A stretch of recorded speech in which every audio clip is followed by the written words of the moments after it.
Hello, welcome to episode 269 of the Craft House Magic podcast. My name's Ellie and I'm coming to you from Norwich in Norfolk in the UK, and today is the 11th of April, so welcome everybody. I hope you've all had a lovely crafty week since the last time I've spoken to you, and I'm here to share all the things that I've been making since the last episode. So today I have some knitting, 2 finished objects. I have some crochet, which I've been working on, a little bit of needle punch, and then I've got a section on what's occurring, talking about meetups and subscriber giveaways and things, and then I've got a little bit of a shop update at the end of the video with the yarn clubs and things and advents, etc. And then of course there's a little appearance from Jensen at the end of the podcast. So let's get on with the knitting, shall we? First of all, I have a finished object for me, so I'm going to get Barbara to come over and show you what it looks like on. Come on, Barbara.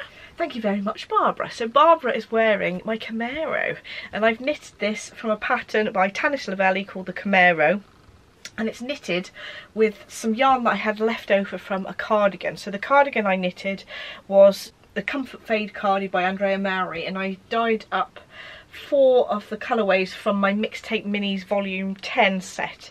I will actually be having these as full skeins in the shop because they are my favourite colours, so watch out for those in the coming weeks. But it's basically from my Mixtape Minis Remix volume 10, and I had quite a lot left. You can see that I basically did most of the garment with leftover scraps from the previous project. So this was the Comfort Fade Cardi, and I had 273 grams of scraps left over, so I basically just kept an eye on how much I had left once I'd got to where I split for the sleeves, and made sure that I had more or less the same amount of yarn for the stripes. The only thing I did is the last stripe on the sleeve is a little bit wider on the sleeves than the body, because I miscalculated slightly, but I don't think you can really tell. The rest of the sleeves match perfectly with the rest of the body of the garment.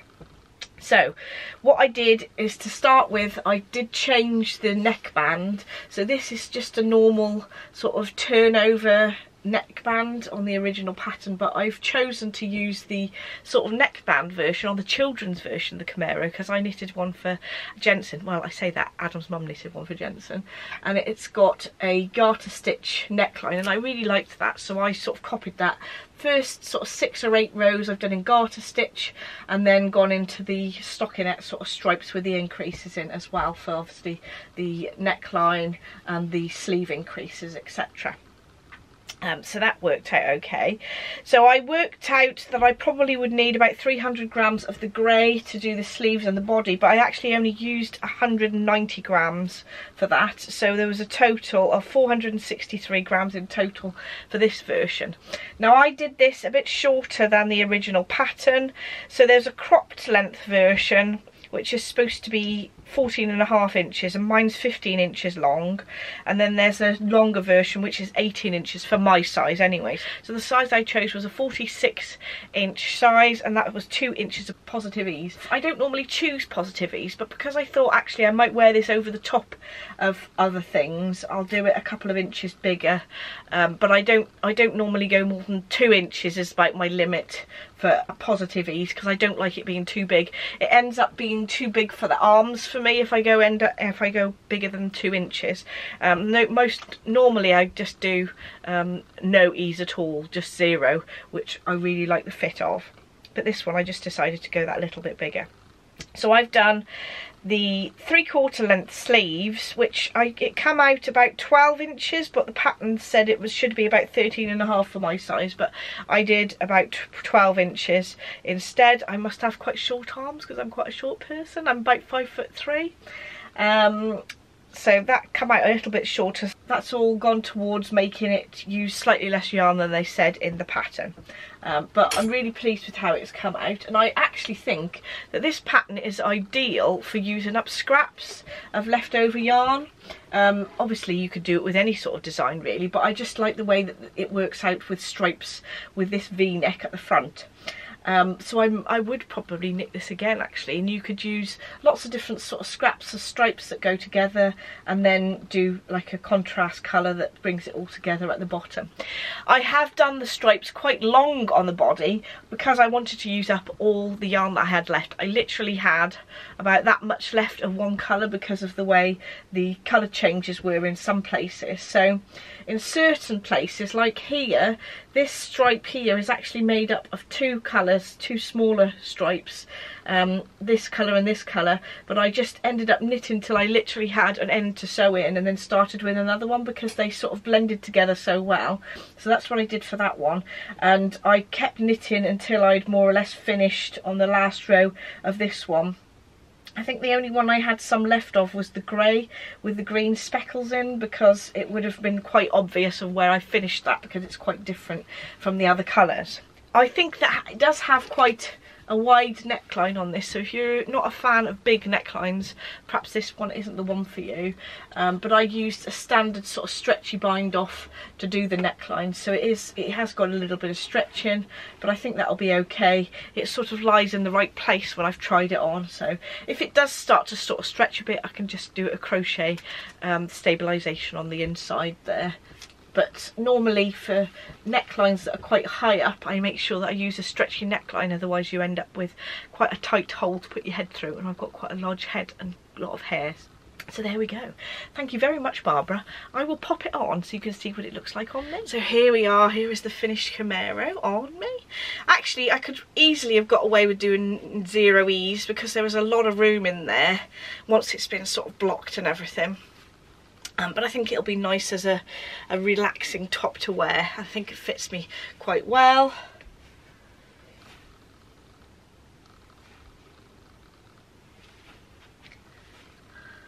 And you can see that the 3/4 length sleeve is plenty long enough for me.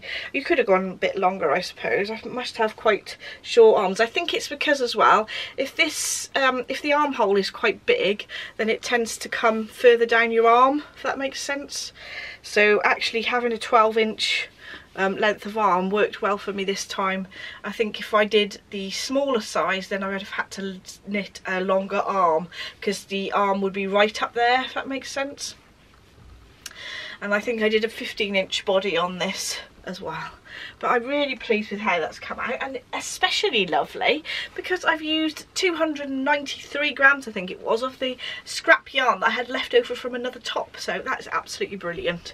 And if I only used under 200 grams to finish the bottom bit, that's even better as well. So I've got 100 grams left over of the grey rain colourway that I used to partner these colours, that I can use on something for Jensen. Actually, I was thinking about knitting him a new hat for this year for the winter, and I thought grey will go with everything.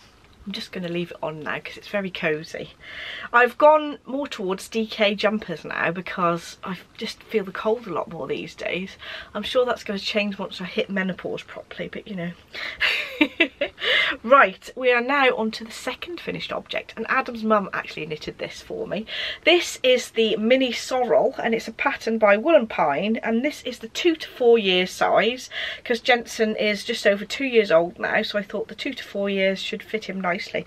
I haven't actually checked the gauge. I will do in a minute, just to see what the gauge is like on this.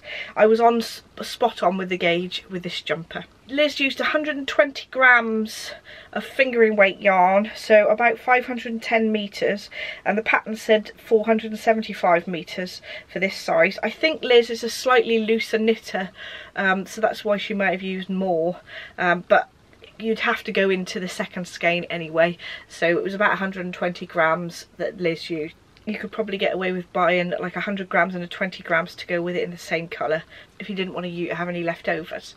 So this is the sorrel. It's got these gorgeous stitches on the front, which is lovely. This is obviously for Jensen, not me. It's a bit small for me. It's out of my own hand-dyed yarn in the Way You Make Me Feel colourway. This is one of my older colourways actually. It's got some sort of a mid-blue with some purpley blue speckles on there, and I think this would be a nice sort of colour that Jensen will go for a lot, because he seems to be picking lots of blues at the moment as well as his yellow that he normally picks. So this is the mini version. There is a separate version you can buy for the adult sizes, which I have got that pattern as well, because Adam's mum knitted me an adult version of this before with shorter sleeves. I think that they do different weights of yarn, but I've got the version for the 4-ply, and this is the 4-ply version for the Mini Sorrel as well. They've got a light version of the adult version, and I think there's a DK as well. but I'll have to check.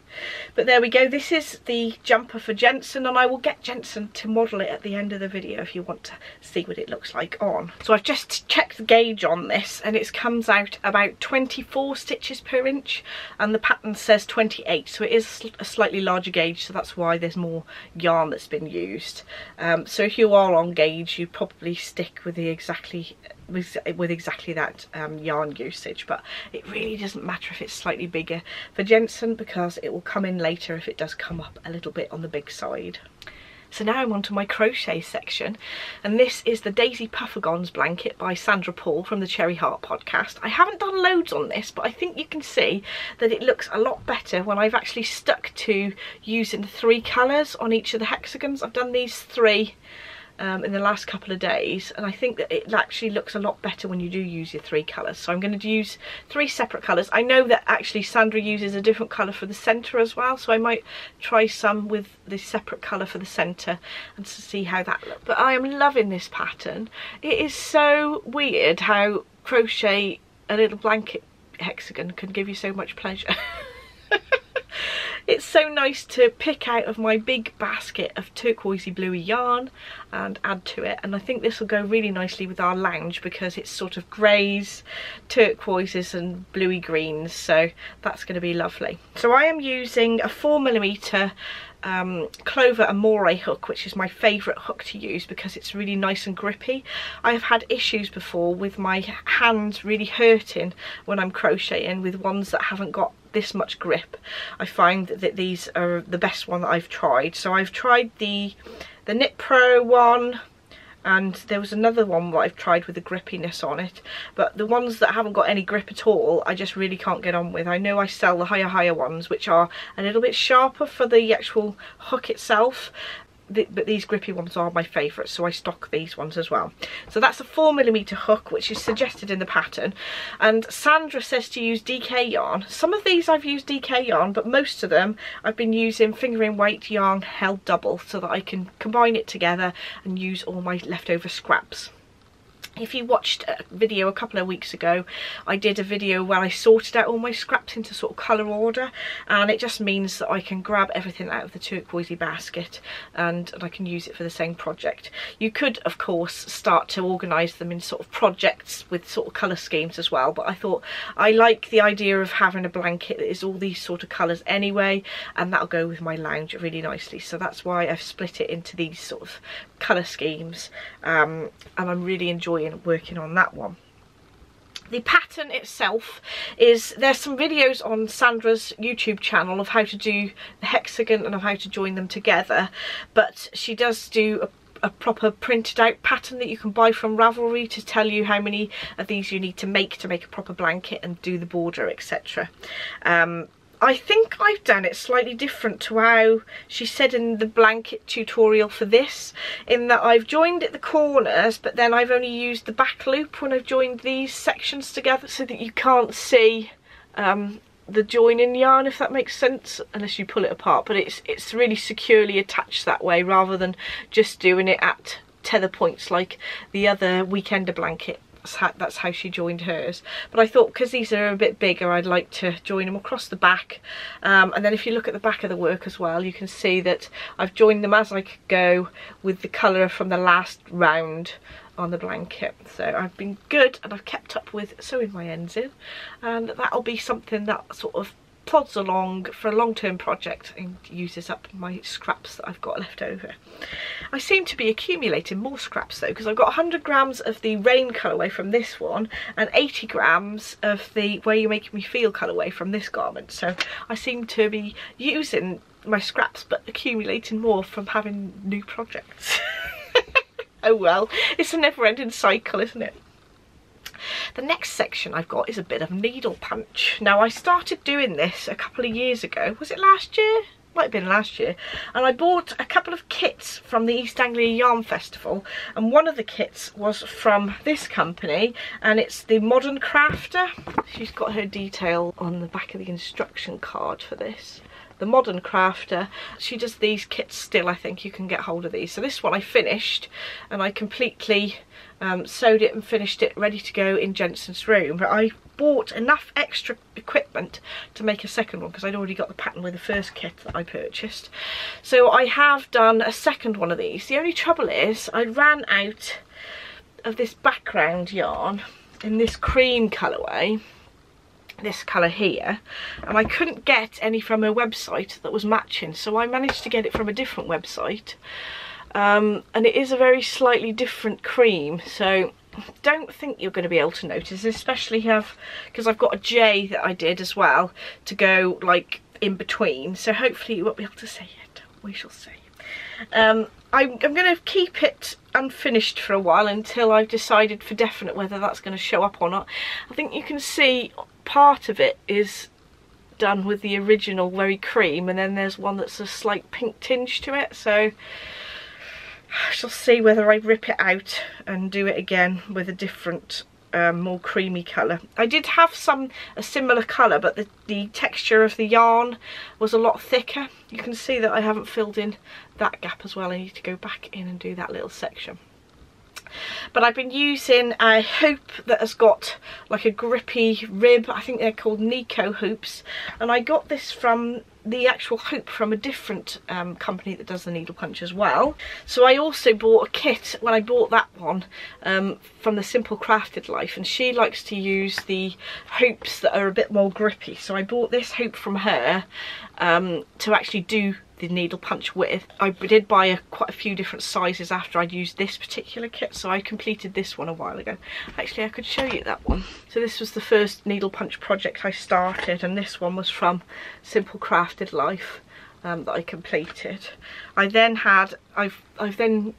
done the back with some felt and that. The instructions that Simple Crafted Life told you how to do the felt on the back, but when I completed the Modern Crafter one, which was this one, she said about just gluing in the back, but I liked the way it was finished with the felt, so I finished it with the felt on this one.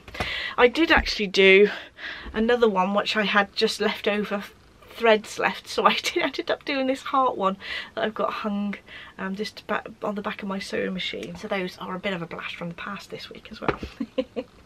So I will let you know how I get on and whether I decide to rip this out and try and match it a little bit better with the yarn in the background. The pinky version is from Simple Crafted Life. It's only very, very, very slightly pink. It's just a tiny different natural tone from the more creamy colour that I got from the Modern Crafter. So we shall see how I get on with that. So that is my needle punch. I've been neglecting my other crafts recently, and I want to get some sewing done, but it's just been so busy sorting out sort of patterns and advent stuff recently that I haven't got around to it yet, but hopefully I can get to do some more dressmaking soon. So my next section is what's occurring. So I wanted to make sure that everyone knew about the next Barbara's Day out. That is going to be on the 12th of May at Dunston Hall, where it normally is, in the Terrace bar at 2 o'clock. So date for your diary. And I also wanted to mention that I've got a Family House Magic channel that's separate to this one, where we put little videos of little days out we have with Jensen. And the last one I did was an Easter egg hunt at Attingham Park, which was a lot of fun. So also I've tried to make these videos a little bit like a review of what we've done in that day, so whether it's worth going to that place. Next week and the week after I'm going to take 2 weeks off showing videos on the YouTube channel, because we are going for a few days away to Centre Parks. I'm also going to put a video up on the Family House Magic YouTube channel for that, but next week I'm going to do some videos that are going to go with the bag making instructions that I have. So I sell bag making patterns on my website, and I'm going to do some videos that go with that, just to hold your hand a little bit more for those people that haven't sewn very much, so you can follow along with it a little bit better, and it will only be available for people who have purchased the pattern. So I want to get those videos sorted next week, and the only way I'm going to ever get around to it is if I actually don't do a podcast and do those videos and set them up when I've got a day to actually do the whole thing. So I've also got some subscriber giveaway winners. So every month I draw a winner for the subscriber giveaway. So if you've subscribed to my email, if you pop over to my website crafthousemagik.co.uk and either scroll to the bottom of the page, or if you wait a couple of seconds there'll be a pop-up to ask if you want to subscribe to the newsletter. If you pop your details in there, you're then in a chance for winning a prize. So every month I draw, and sometimes I do forget a couple of months, so I end up drawing 3 at once like this month. That's what I've been tending to do lately. Just the time just goes and I forget to do it, but they do get drawn. So this time I've drawn 3 winners. So I have emailed these winners already, so if you have an email, can you just reply just to make sure you confirm your first line of your address. So February winner is Paulette from Luton in the UK. The March winner is Barbara from Germany. April winner is Wendy Bradley from Ontario, Canada. So congratulations, you 3. Don't forget there will be more subscriber giveaway winners each month for the rest of the year. So if you're subscribed to the email, you're in with a chance of winning. So now I'm on to my shop update section of the video. So we have the advents that are now all in the shop. I've got 4 types of advents to give people a lot of choice this year. So the main theme is the Woodland Wonders theme, which is the 24-day advent, which has a choice of having an extra skein for Christmas Day. There are a number of things that are included in that. So you've got 24 mini skeins individually wrapped. Some of those will have little extras like stitch markers, little sachets of eucalyptus, things like that. There will be one package that has a little sewing kit to make like a decoration, hanging decoration, which is in the theme of Woodland Wonders. I did something similar last year, so if you pop over to the video where I did a tutorial, you could see the sort of thing that it might be. It's going to be suitable for beginners, so you don't need any amazing skills. I'll pop a video of how to do it during sort of Vlogmas, so that the Vlogmas videos go hand in hand with the advents as well. It will come with a tote bag printed with the Woodland Wonders theme. It'll be only available for this particular advent, so it'll only come with that. So that'll be a nice thing to go with the set. It will be something that you can use quite a lot because the bag shape I've chosen, it's got a really nice length of handle and it's got a really nice size box bottom and everything. Nice quality canvas bag to go with it. And you will also have a knitting pattern as well. It will be a shawl this year. So as an alternative to the 24-day advent calendar, I'm going to do a weekly one as well. So you get 100 grams, one for each week of advent, and they'll be individually wrapped with some little extras like stitch markers in as well. 4 colours that go together that are still in the woodland theme but separate from the original 24-day advent calendar. And then the third thing that is Woodland Wonders is going to be the project bag and yarn set. It will be a sock pattern, a yarn set that's suitable for the sock, and it will be a project bag that is free motion and appliqued in the Woodland Wonders theme. So you don't actually know exactly how it'll come out, but it's in the Woodland Wonders. And all 3 of those sets are different colours but in the same colour scheme as I've shown in the Woodland Wonders picture that I've put up on Instagram on here now. And last of all, I'm also going to do a 12 days of Christmas in a different theme this year, just because I wanted to keep it completely separate. So if you do buy a 12-day kit, you know that it's going to be different for the 24-day kit if you want to open it sort of from Christmas Day onwards. And also, if I'm showing them on the Vlogmas videos, the 24 days, it's not spoiled for you the 12 days if you want to open it from Christmas Day onwards as well. That is going to be 12 individually wrapped parcels, some with little extras in as well. That will come with a cowl pattern. So I'm on the process of actually working on that, so I'm hoping to get that done in the next month or so I can actually show you a sample if you do want to see it. But I will give a warning to say I'm going to show it so that if you don't want to see it until Advent, you can keep it as a surprise. So that one, the 12 Days of Christmas, will also come with a drawstring cotton bag, not handmade but printed with the Frostbite's theme. So the 12 Days Advent is the Frostbite's theme rather than the Woodland Wonders. So that is all the choices that I've got for this year's Advent. I did go through it in slightly more detail on the last episode, and if you go to my website there's a full detail of all the information that you need about each of the Advents. I'm hoping to keep the Advents open on the website until the end of May if I can, but obviously there's only a certain number of slots that I've got available then, and then I will have a new lot of slots available on the 1st of August. And if you are subscribed to my newsletter, you will get an extra day of being able to purchase the Advent. So if you subscribe to my newsletter, there's lots of benefits for you there. The May yarn clubs will be available on the 26th of April until the 12th of May, and they will be shipped on the 17th of May.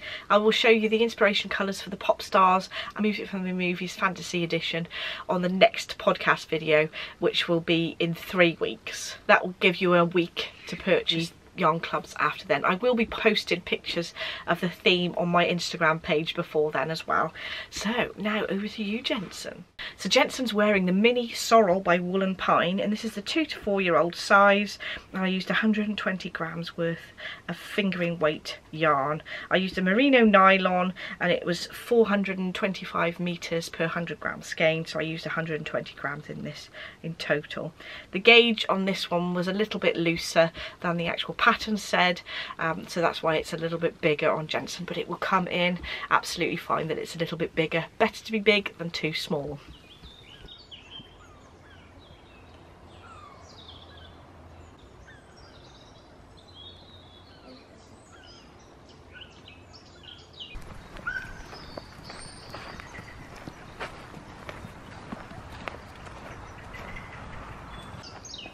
This way.